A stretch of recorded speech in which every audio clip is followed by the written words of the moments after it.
আমাকে চিনতে পারা যায়নি, কারণ হচ্ছে এইটা আমি।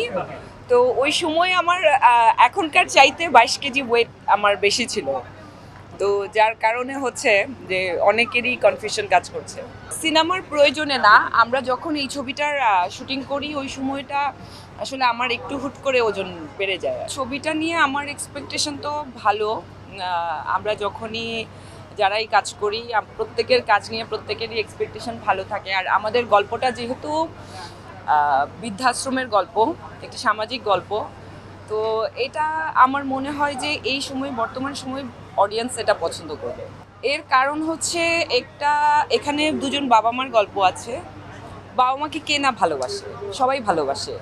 আমি ভালোবাসি, আপনারা ভালোবাসেন, সবাই তো বাবা মাকে ভালোবাসে। তো ওই জায়গাটা থেকে পারিবারিক আর এরকম বাবা মায়ের গল্প পছন্দ করবে।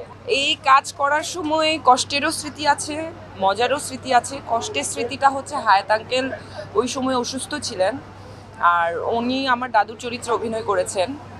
তো ওনার সাথে কাজ করার সময়টা আসলে খারাপ লেগেছে ওনার অসুস্থতার কারণে। আর আমরা যে গল্পটা নিয়ে কাজ করি আসলে খুবই টাচি একটা গল্প ছিল। আমি আজকেও কিছুখানি মুভি দেখতে গিয়ে আমার চোখে পানি চলে এসছে। তো এটা হচ্ছে কষ্টের। আর এখানে সুচরিতা আপা কাজ করেছে, ওনার সাথে আমার বেশ ভালো সময় কেটেছে। দায়মুক্তি ওই যে বললাম, একটি পারিবারিক সামাজিক গল্প। তো অনেক দিন আসলে এই ধরনের গল্প আসলে আসেনি, হয়নি। তো এই জন্য আমার মনে হয় কি, যারা বাবা মাকে ভালোবাসেন আর যাদের বাবা মার জন্য একটু অবহেলা, তাদের সবারই আসলে দেখা উচিত যে প্রত্যেকের আসলে আমরা যা করছি তার রিপিটেড কিন্তু আমাদের লাইফে আসছে বা হচ্ছে বা হবে। তো এই জন্য দায়মুক্তি ছবিটা আসলে দেখা উচিত। এই সময়টা আমি তো আশা করছি যে